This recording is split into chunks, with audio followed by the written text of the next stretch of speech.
Pemirsa, tim junior softball SMA Negeri 1 Makassar yang mengikuti kejuaraan junior softball SMA se-Indonesia siap Red Fox Cup ke-12 tahun 2016 diharapkan memberikan prestasi terbaik dan juga bisa mengharumkan nama Sulawesi Selatan.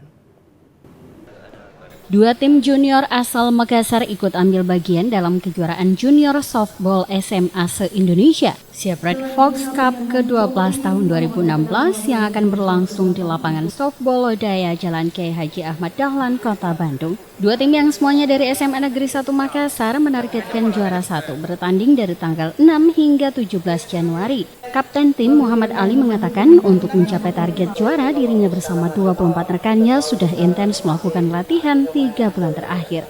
Dalam kejuaraan yang merupakan agenda rutin dari pengurus besar PB Perbasasi ini akan diikuti oleh 11 tim di kategori putra dan 7 tim di kategori putri. Nama kejuaraannya itu Red Fox Cup yang ke-13 di Bandung. Ini memang tiap tahun diikuti oleh Semansa sendiri atau? Iya, bisa dibilang wajib harus diikuti Semansa.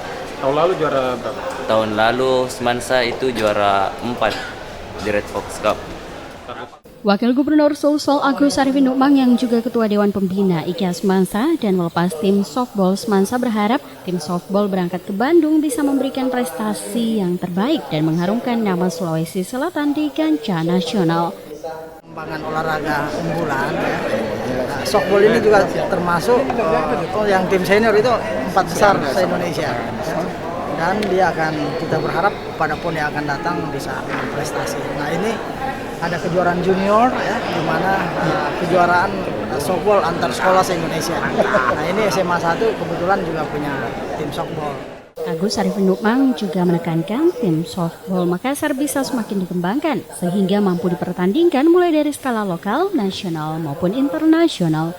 Dari Makassar, Syarifuddin Hamzah, GoTV memberitakan.